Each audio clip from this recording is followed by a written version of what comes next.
Hello, everyone. Thank you so much for coming. I am Sanket Sahu, founder and CEO here at GeekyAnts, and lovely seeing you all. So, yeah, let's get started. I've jumped right in between, so something might be covered already. Apologies in advance. But yeah, let's get started, probably with an introduction. The mic.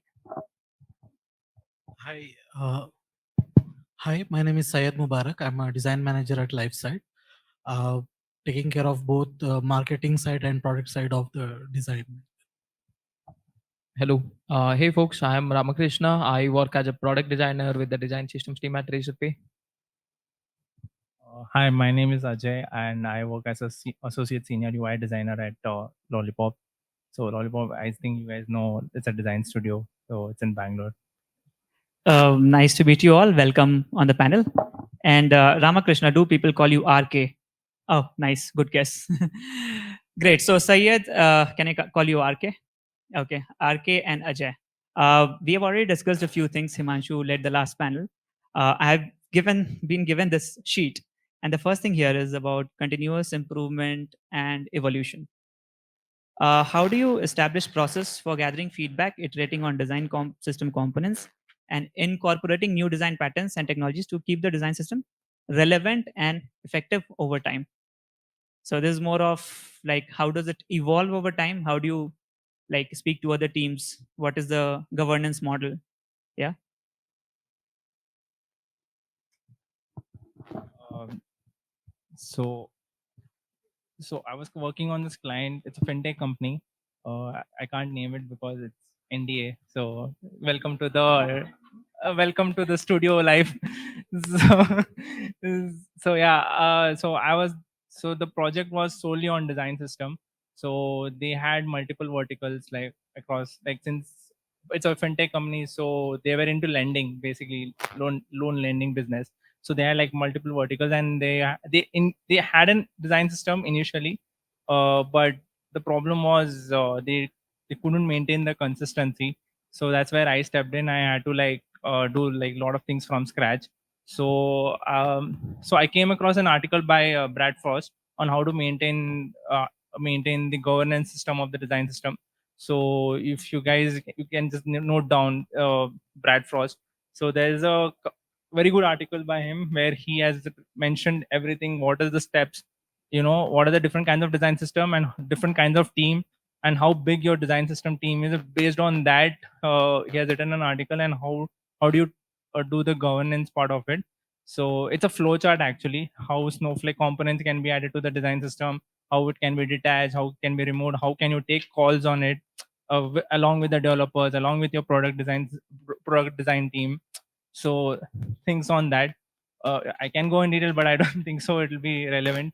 But yeah, I'll let the others speak on it. Cool. I think I can also add something. In order to evolve a design system, so we have a couple of processes in place.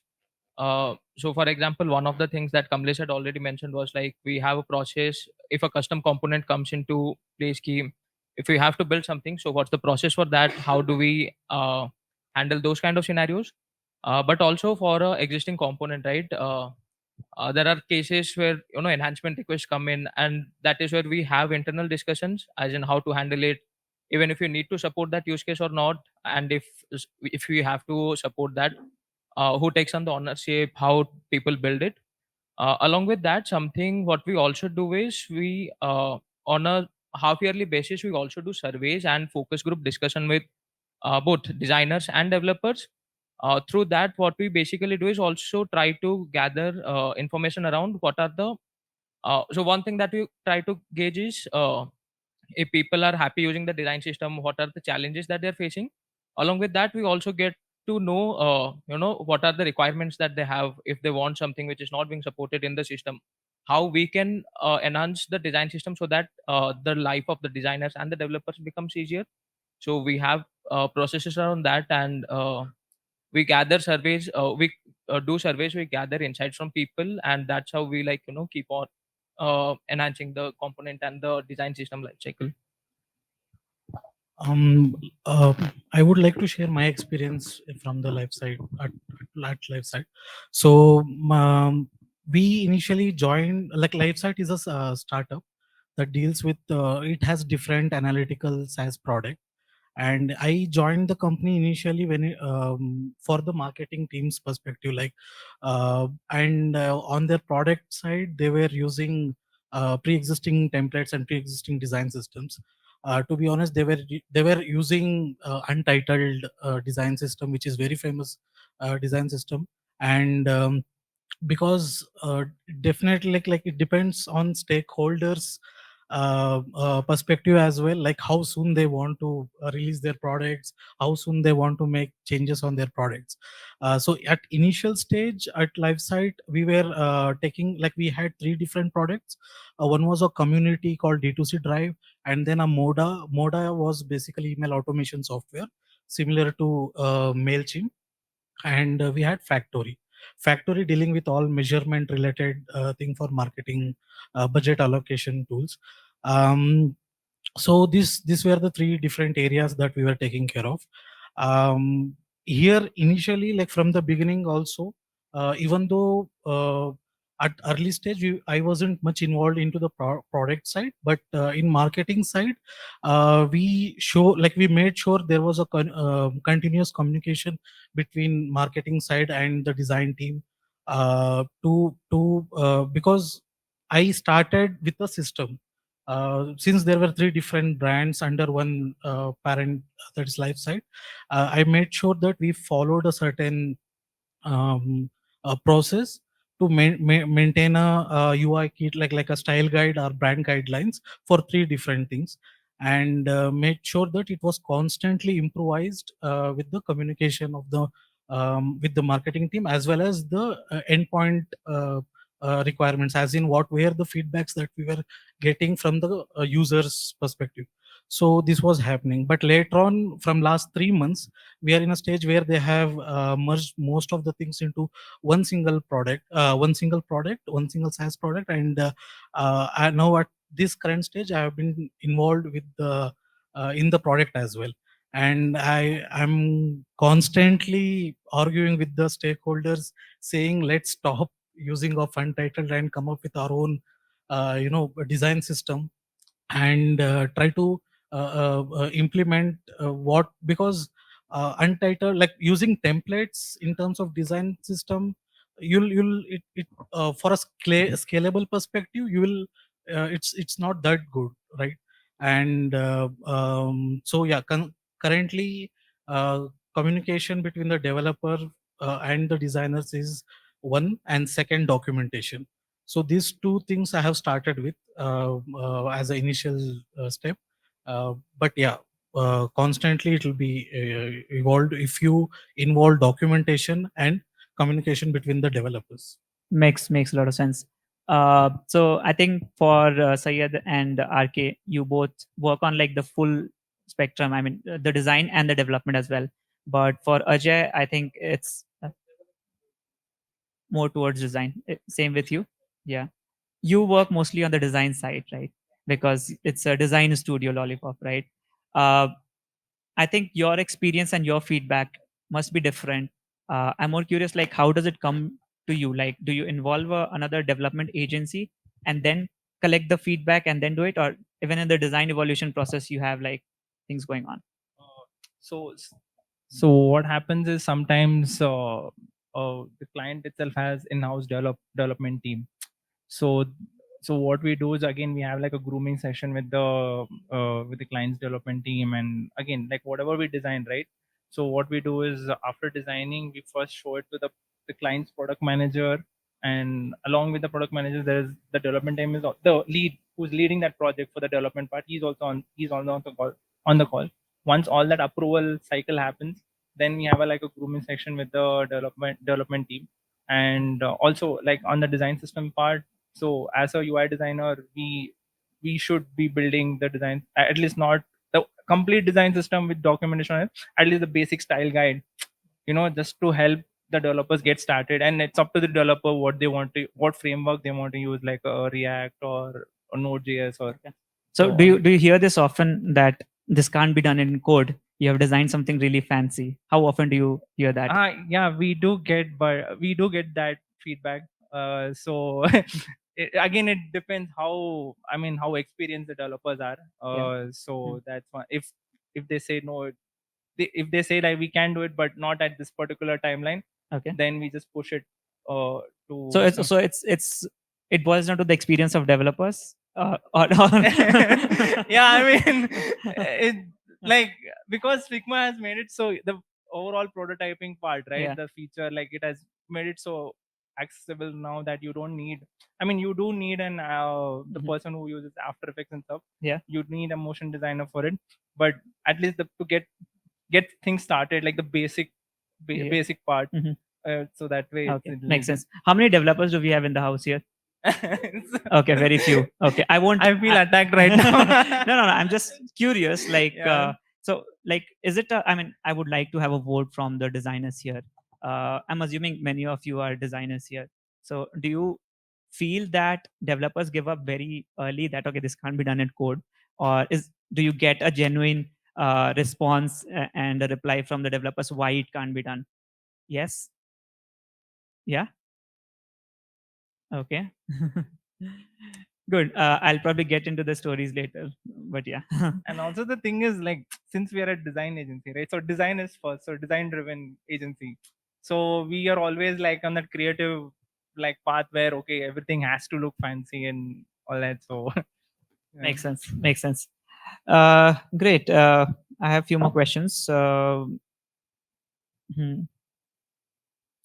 Okay, this is more, I think, on the implementation side. So the question is mostly for you both. Uh, this is about localization and accessibility. How do you address localization and accessibility requirements within design systems for enterprises operating in diverse global markets? What approaches can be taken to ensure the design systems meet accessibility standards and accommodate users with diverse abilities and needs across different enterprise applications? God. So I think I'll go first. Since recently, a few months back only, I was working on something that had to do with not exactly localization, but around internationalization. So the thing is, like anytime you're building a component or anything, on the development end, you have libraries, you have things set up in place that you can directly kind of use in order to define how a particular thing would work in different geographic location. It can be localization, it can be internationalization. Uh, the accessibility also have frameworks for that. But when it comes to design, it's a little bit different because, for example, Razer Right, we have our market in India and in some countries in Southeast Asia as well. So one of the components that I was working on some time back was amount component. Now the thing is, on dev side, how it happens is as your locale changes, based on that your currency and everything changes. But on design is mostly a mock tool that you have a frame, you can type anything. So that's where you cannot have, I can change something on Figma so that every text or anything that I have in the component would automatically adapt. So that is where we have to, on the design end, we have to take a little bit different approach. We have to check for the instances key. So for example, I'll take the amount component into example. What could be the different possible combinations that we can have, not only for India and like Southeast Asia, but for other regions as well. So for example, some countries have their currency notations behind, some have in the front, some use comma in order to differentiate between the numbers, some use a dot, some use spacing. Similarly, in like Arab countries, you have like right to left. So we have to take, again, this is a joint effort from both designers and developers in order to understand what could be all the different possible combinations. Once we have that idea in place, now we kind of modify designs, or if it's a newer component, we take into account all these use cases and see that the component that we build, the design that we build, if it's able to handle all these different things or not. If it's breaking somewhere, so we need to solve it on design side, and we kind of have to test it out with all the different permutation combinations, so that if in a different geographic location or if it's in a different language, if something changes, the component doesn't break. And because if the component starts to break, then on an entire page level things should start breaking. So that is how we're solving local, not exactly localization, but for the internationalization thing, this is how we're solving for it on the design end. The other thing was about accessibility, right? Accessibility may, so on design side, so at least you have two or three things that like every designer knows, that your color should be accessible. the background color and the foreground color that you have. The text that you use, it should be legible enough. It shouldn't be very small that no one can read it. Those are very decent, very base level accessibility stuff that we have. But on top of that, we also have to define things such as keyboard interactions, how those would work. uh, Also accessibility in terms of interaction. So couple of times, as you mentioned, like, on Figma, creating a prototype is much simpler. You can create very fancy stuff, but now it comes down to key, if I've created an interaction, is it really accessible or not? Because it might look fancy, it would be a good dribble shot that I can post online, but if the end user that I have, if they are not able to use it properly, if it's causing if it's creating a hamper in the user flow, then that might not be the optimum experience. So in terms of interaction, in terms of like different other aspects also, so while building the component, again, we have a checklist sort of thing, ki how a screen reader would solve for it, how the interaction would be handled from the accessibility point of view, that we also document. That's also being handled on the dev side. They also refer to it, they also add if there is something extra that we might have missed. So that each component that we build, each component that goes out from our end, that is accessible upfront. So Yeah. that's how we tackle these two things. Makes sense. I think, yeah. Like I told ki life side, we have much more different products into one single product. So the major thing is that in our product, it deals with lot of data, and there are a lot of table components that we are supposed to create, and then a lot of different data visualization charts that we will be adding into those tables as well. And so this the accessibility part should, like, this contributing into accessibility should, like, it should come from the designer's side, that he is making sure that this area is also covered.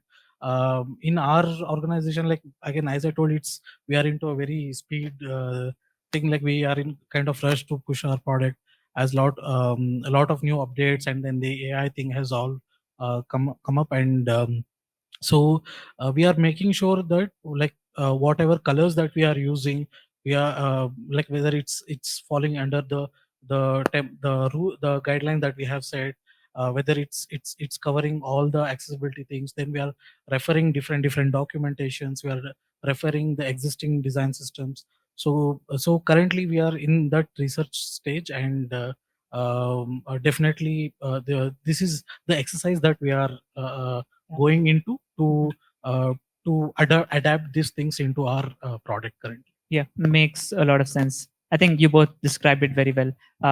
The first part that RK you mentioned about trying out. No, I think this question is for you, Ajay.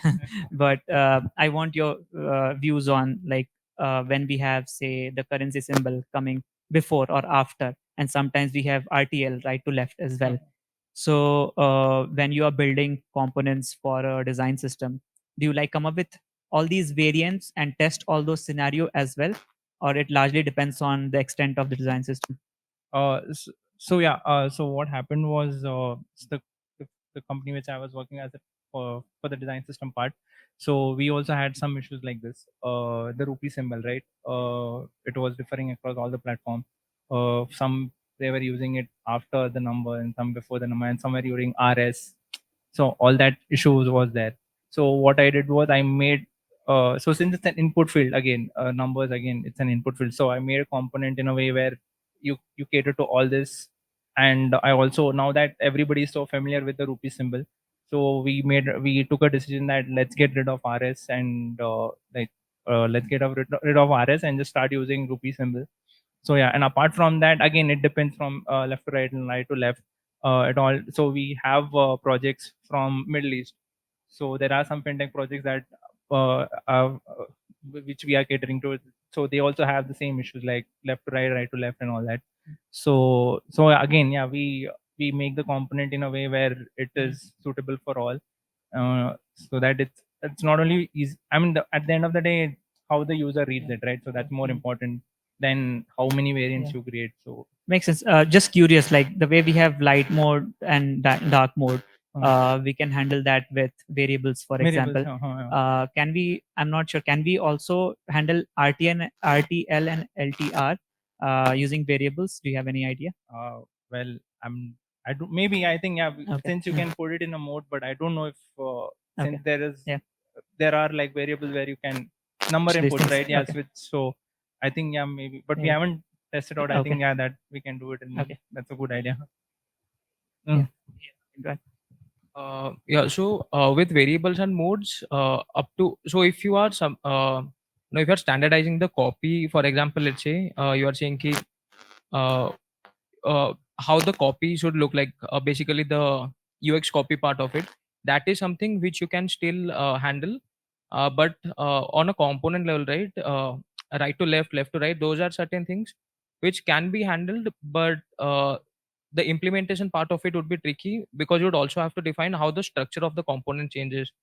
For example, if I have to, let's say, take checkbox, right? So normally how it works is you have that square, you have a text, but how would the same thing work in a RTL situation? Would the checkbox, the square remain as it is, and the text would come from right to left, or the checkbox, the square would also move to the other side? So those are like structural level changes, which I think through variables, through modes, is something that cannot be handled as of now. Makes sense. Yeah. Anything to add? Okay, cool. Moving on. I think this question is more on the implementation and ROI, and how do you measure the success of a design system? Uh, I have heard, I mean, in Razorpay, I've seen people using tools to measure how many components are there that comes from a design system. So would love to hear your thoughts in terms of the success or the matrices that we can use to measure the success of a design system. Any one of you? Cool. I think I'll add some, since you mentioned Razorpay, I'll go first. So, uh, uh, when it comes to measuring the ROI, measuring the success, the primary metric that we kind of track is adoption. If you're building foundation, if you're building components, and at the end of the day, if no one is using, or if, let's say, very few people are using, then it's kind of a wasted effort. Ki you're investing so much of human effort, so much of company's money, and at the end nothing is happening.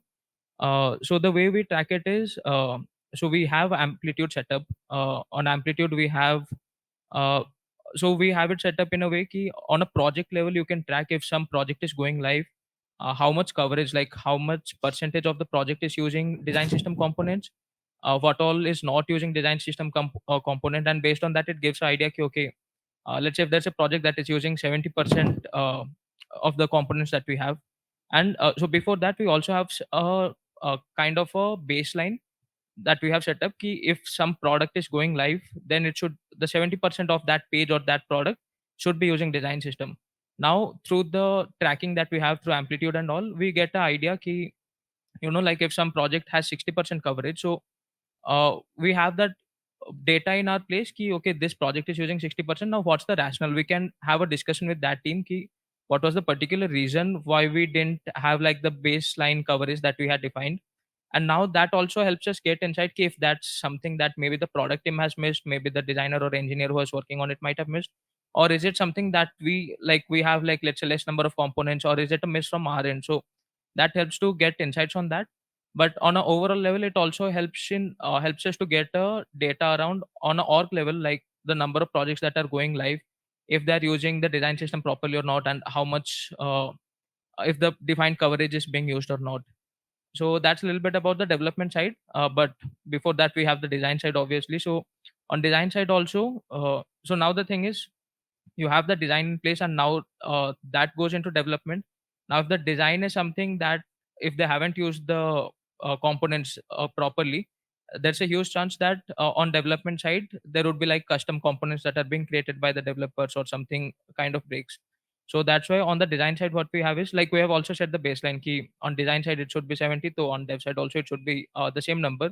On design side we have set up a process in place that once you have your design ready, the final designs that you have done, we have an internal plugin which we call it as the blade coverage plugin. You run that plugin, it goes through your entire frames, all the pages that you have designed, and it shows you the coverage for each of those individual pages.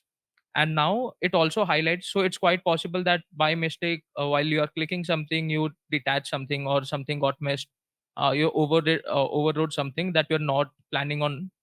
So now the plugin also highlights those sort of things, like this is detached and this is the ideal solution how it should be used. And that way on the design end, like before it even goes to development, on design end we have a clarity ki, okay, we have a base, 70% is the defined baseline, but we have more coverage than that. And if some places it's breaking, what's the reason? And based on that, once the handoff happens, so the developer also takes the same components, the same designs, and that disparity doesn't happen. Makes a lot of sense. Yeah. Yeah. So to add to those points, like I told you that we are in the initial stage. Definitely, what there are certain things that I'm considering to make sure that the design system that we will be preparing, that we will be setting up right now to our core product, will solve these problems. The one of the major problem would be a lot of back and forth that will happen between designers and developers, and so uh, I'm considering all these things that they're like coming up with a proper design system will reduce a friction between developer and designer. This is number one. And number two, since we are dealing with lot of like I told you, we will be using lot of visual charts and then tables and different metric points. I'm initially before itself I'm trying to prepare a set of libraries for all the kind of charts that would go into the product, and different tables and different libraries, so that uh, um, even if let's say even if 40 to 60% of components are being used into those libraries, we will still have certain things in the backup that could be used maybe later. So this is the initial preparations that I'm doing from my end, if to make sure that the design system that we are setting up will bring in good returns in. Yeah. Is what we are. Makes a lot of sense. Yeah. Yeah. Go ahead, Ajay. So the thing is, when you say about design system adoption, right? Like it's very easier. It's easier on the product when you're working in a product-based company because you have your plugins and everything. But when it comes to an agency, right, it's difficult because you're the one who's building a design system. So and the team who's working along with you. So you know your team, you know your client. I know you know all the everything about the product in and out. So now for example the project is getting over, now you don't know what to do. Now there is someone else who's going to come in, so that time what you can do is you just have to make sure that documentation is right, so that the adaptation becomes, that is the only way you can tell the other designer, or if there is someone who's coming in, this is how you have to adopt, because there's a good documentation that we have set up, and you just have to go through it. Otherwise what happens, like when you're working in a product based company, it's obvious, like you have your plugins and everything, it scans everything and tells you like what is wrong, what is not. So Yeah, makes I think that's very perfectly summed up, all three of you. One last question. Probably we'll have a few questions from the audience as well. We have been talking for like almost 20 minutes, 15 minutes, right? And we have not used the word AI. So any adoption of AI when it comes to design system, or have you guys used maybe to choose the right colors, to build components, or any tools around it? It can be a straight no as well, but yeah, just curious. so I have used ChatGPT for documentation basically. Okay. So There's no shame in saying that I've used ChatGPT. so I've used ChatGPT in and out, like to prepare a documentation file. Yeah. Because again, like in I don't know, product based company, I think they have the liberty, Yeah. because they need that core Yeah. end to end, like everything has to be Yeah. perfect. But when you're working in an agency, it's not about perfection, it's about delivering the things. Yeah. So Don't say that loud. GeekyAnts, Okay. we also consult. So please close your ears. No, People of actually, GeekyAnts. Just kidding. no, Yeah, I'm yeah. actually working with there are two people from GeekyAnts I'm currently working with. So Yeah. they are developers. Mm. So yeah, so again the same thing. So what we face challenges is like again documentation, that the overall documentation of the component, like for example button, Yeah. or any accordion Mhm. or anything of that sort. So that has helped me in Okay. documenting. And Yeah. apart from, I think, selecting colors and all, there's already plugins on Yeah. Figma. Do you paste your screenshot and ask ChatGPT how's this design? I've not done that. I've Okay. not done that. Yeah, be prepared what it says. so I've not done that. Okay. I mean, I have such beautiful clients. I don't think so. I need ChatGPT to give me feedback. Yeah. So yeah. Good to know. So I think you are not the only one who uses GPT for documentation. Even I do the same. Yeah. Specifically for the usage guidelines, when you have to define for the component, that can be a very long list. So yeah, like ChatGPT. Currently, I use Gemini because you just put reference links. Like these are some of the good design systems. Refer this and create a base level of documentation for me.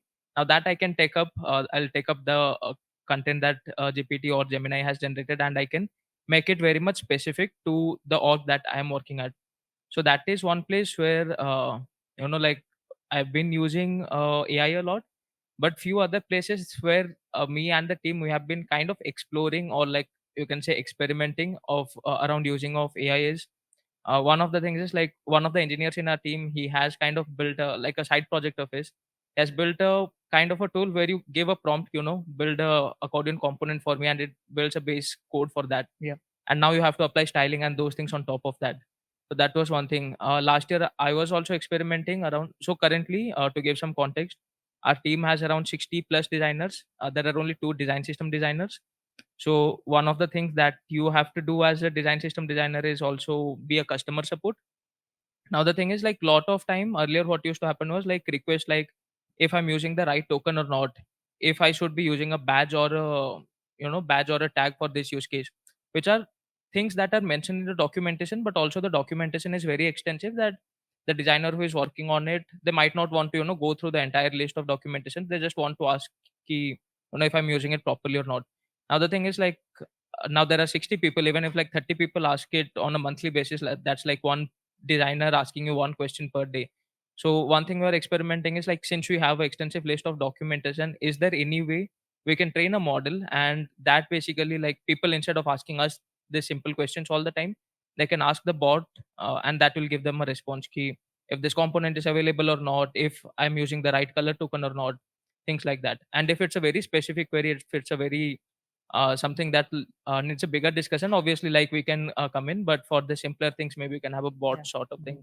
These are like some explorations we did, still not a final Interesting. product Yeah. yet. Pretty good use of AI. Yeah.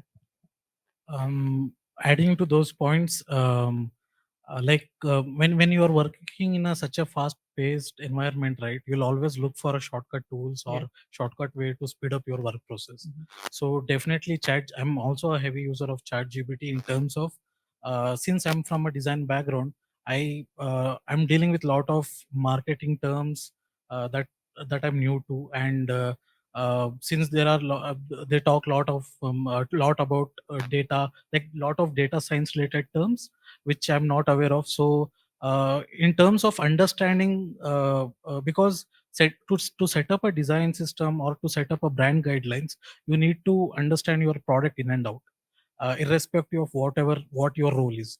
So definitely I try to research as much as I can on our new product, and for that I use chat gpt is one. Yeah. And second, and when before getting into product, while I was making shift between from marketing to the product, so usage of stock photos was something that we had purchased Envato's subscription, then free pick subscription was there. But after using and experimenting lot on mid journey and then Adobe Firefly recently, Yeah. we stopped subscribing to those tools and started generating pictures from this Midjourney and Adobe Firefly, and started using them. So that is one use case that I could remember of. And then second, in terms of researching on like compound libraries, and then different UI patterns, and then templates, diagram is something that I came across. That is one. And then second, there is a similar tool, like there is a tool called UIZard. similar to Figma. Yeah. So that is something that we can experiment on. So yeah, these are a few tools that I have been experimenting. Exciting stuff. Yeah. Over to the audience. We can probably take a few questions before we end this. Yeah, Himanshu.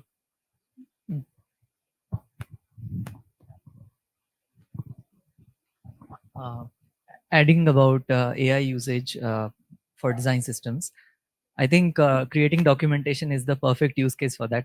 I do that too. I think everyone does that, especially if your code is uh,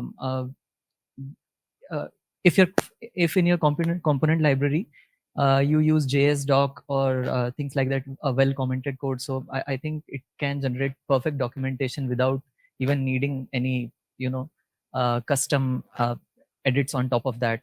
Other than that, I also use uh, ChatGPT or GitHub Copilot basically to generate test cases for the components for a component library. As I said, if the component is well commented and you add JS doc, so it can generate really good tests for the component. And I mean, I hate writing tests, so that's a win.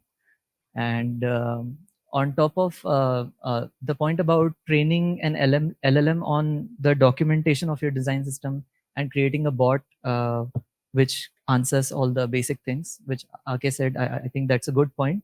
But we can also take it a bit further. I think training your LLM on the whole design system repository, and further you can, for let's say for new components, you just define a basic spec and it can generate even code for the component, even Figma files maybe for the component. Maybe I mean we can take it at that level, um, and also because it understands the conventions, the standards that you're using everywhere, and it could potentially generate the same kind of thing for a new component. So that could also save a lot of effort. Yeah. I think the last one sounds much like V0 by Vercel, where Yeah. we can generate screens altogether from the components. And the second point about testing, are we finally writing tests? Great. Anyway, I think that we can take your question. Thank you, Himanshu. Yeah. So I want to understand I want to understand the robustness in the design system. How robust should a component be built? I'll give an example. So there is table or there is a small component like tree select which can expand, let's say 6 levels. So I'll tell the problem. So what happens is when there are a lot of products in a company, so one person will come with the requirement that they have a requirement for this specific component, and that component gets built. But then another team or another product person or designer or developer or product manager will come and say we need to enhance this particular component that exists in the design system. Now so how do we cater to the robustness? So the component already exists in the design system. There is a component and it can be reused, but they are asking for some enhancements or small additions, right? But it matters to them a lot because in their file it has to function like they want it to, but in other it's built on the principles which addresses need of the person we initially made it for, right? So yeah, it's a question about robustness. Very good question. Yeah.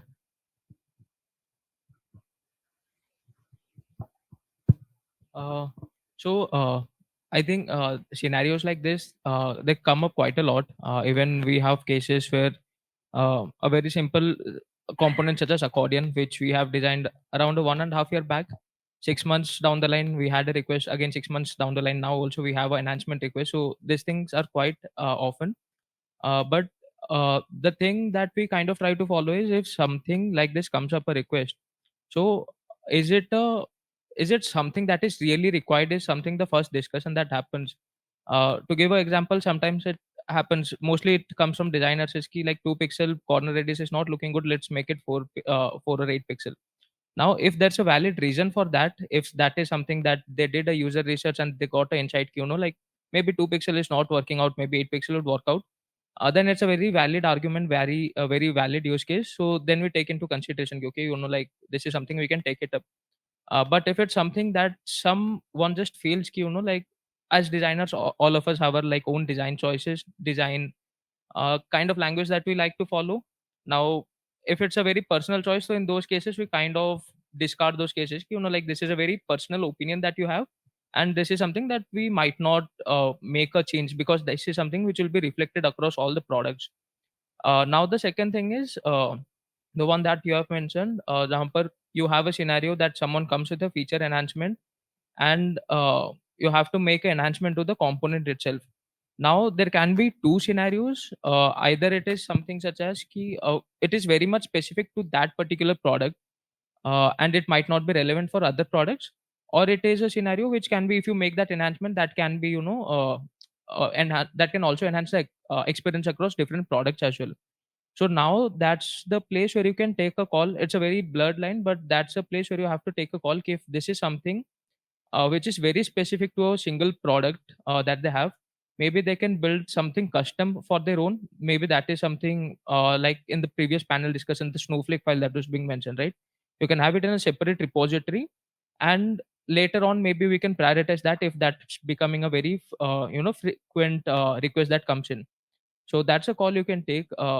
But if there's a request that comes in from a single product team, but after doing your initial research you feel ki this is something which can enhance the product experience across the experience across all the products, so that is where you can decide, okay, this is something we can do it globally on the main design system itself, and that reflects across all the products.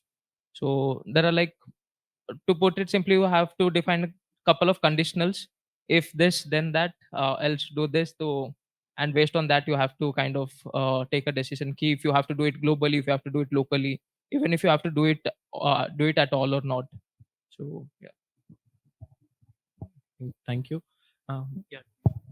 I mean, I think all your request is coming from the marketing team, I guess. Those are the people who always come with all these fancy things. We want to add this, we want to if add I that. talk about request comes from designers, and if you talk about a level above, so product managers tells the designers to add more features to a Mhm. existing file. So now they come up with a UI design, right? That they will enhance the existing component and come up with a new design. Now they come to the design system team asking for the enhancement in the component itself, so that Mhm. it makes their life easier. Mhm. So now it's a very huge there's a huge discussion that happens with the whole design team and developer Mhm. teams, that it needs to be involved or not. Yeah. So yeah, same thing like what RK said, right? It's the same. Again, it comes down to that governance part. So how you want to add add a new component or a new feature to that component. So it's a overall, like again I said, you can just read the Bradford's article. It's very helpful. I'm telling you. I think that that's your key. You will get a lot of information on that. It's a 10-minute article, but yeah, just make sure like you give it your whole time. So it has like overall flow chart on how things can be added and things can be removed. So yeah, again, that's on. Sure. So, like I told, that we deal with a lot of table components and charts and all, right? So initially, whatever PMM had suggested us in the beginning, right? This is the table type that would go in, that would be perfectly fit into the product. So they suggested they share few references, as well as they suggest few points as well. Like let's say if there is a table with a date range filter, and this is how exactly they want this component. So initially we started building those, but as they kept on adding lot of few more metrics to that particular table, and maybe few more options in the date range, different options, or depending on whatever the feedback they used to get from the product testing or the use cases, right? So we kept on improvising those particular component. But whenever we are coming up with a similar component with that deals with similar kind of problem, problem, right? So we keep whatever we are discussing in the beginning of that particular table, like whatever the let's say if there are any enhancements that have been added into the date range, has helped user to understand that particular table much more clearer. So we keep those points, we keep those things in our mind while we are working on a similar kind of component. So this is one thing that I have been following in improvising the existing components as well, and the new upcoming components. So this is something that I have been practicing. Definitely it makes developers life easier as well, and it's our important part to consider this thing as well. One other follow-up question regarding this. So once, let's say, a new feature is built into a component, or a new interaction is, actually I also deal with a lot with tables. It's coming from there. So a table can have, you can build like 30, 40, 50 interactions into a table, right? So once, let's say, a new interaction has been, it has been decided by design team, product team, that we need to add this particular interaction in a particular table. So how do you communicate it to the other design teams, other product teams, that this is a new thing that we have added? So that because a lot of time what I've seen is designers also detach things from design systems, and because they try to achieve whatever they want to design, so they'll detach it. But if so, how is the communication process? Like, how do you communicate it? You have a meeting scheduled weekly, and how do you communicate it to the developers as well, that a new maybe a boolean feature, maybe animation, from animation or interaction side, a new animation has been added or interaction has been added to the table, or other certain components. So how is that process in Whenever you are adding any improvements into a component, right? So you'll always, like, even both designer and developer should consider the end goal. Like, is the messaging, is the interaction, whatever you are adding into the component, is the messaging being conveyed well, while the user is using, like, while the user is interacting with that particular component? Is that problem being solved or not? That is number one case to consider. And number two, while designer is making certain changes to those particular interactions, is it easy for developer to implement it? So that angle also needs to be considered while when designer is working on or making changes on that particular component, is the second part. And third, the consistency part. Like, let's say if we are coming up with any newer interaction or new interaction for that particular component, we need to cross check whether have we used those interaction across any other component. Is this something new or something existing? So these are the three angles that we consider while while improvising any component. Also, to add to this, I think you mentioned how do we also communicate. So if there's a feature enhancement, how they communicate. So basically, the communication, if I have to segregate, I can put it one as the developers of the design system team, and the other group would be the designers and developers who are the consumers, would be using the components. So talking of the first category of users, who are the developers with whom I'm working. So for that, what we have in place is we have like quarterly plannings, we have sprint plannings, and in that we have a overall like clearer picture. Ki, okay, in this quarter we'll be building all this stuff, and within the sprint also we have a clarity. Ki, okay, like if this sprint I'm working on, let's say table enhancement, then a particular developer would also be pre-planned, who would be picking it up from the development end. So they also have a clarity, and in between also we connect and have like review call set up to get overall idea of like how things should be built on the dev side, how what are the things you would have to implement on design side. So once the design handoff has been done, they can start building it. Also what we do is we do a very like extensive documentation on Figma itself. It's around usage guidelines, the interaction, the accessibility, all this stuff. So they also can refer to that, or if they have any questions, obviously they can reach out to any one of us. So this is for the developers, design system developers that we have. Now coming to the other part where we have designers and developers who are the consumers of our design system. So for that, what we have is on Slack. So we use Slack for communication. On Slack, we have a dedicated design systems channel where anything related to, let it be a query that you have, let it be something, a request you want to raise, let it be any announcement, any celebration, anything we have, we use that channel. And let's say if we build a new component, or if we make some enhancement to the existing component, we put up a short demo video. Like with this component you can do all these things, these are the primary features that you have. We define all those, we have a short message we tag the relevant people. We have like on Slack, you have groups. If you tag at the designers, it would notify all the respective designers that you have. Similarly for front end folks as well. So that is where we put a message, and so that's how we kind of communicate. And also, if we know that a particular team which they need a urgent requirement for it, they're working on something and they will be the first users of this particular component, to also tag them in the thread. This component has been released, and if you haven't started building it yet, you can directly use the component. So this is how we basically communicate if you have made some enhancements. Thank you. Thank you so much. Very nice questions. I love the questions, especially how deeper it was, because we always talk about generic stuff, right, from accessibility, contrast ratio, and whatnot. But this is like real life problems that people face. So good stuff. I think we are towards the end of the panel, and I'll hand it over back to the anchor and MC. Thank you so much for coming across. Yeah. Thank you. Thanks.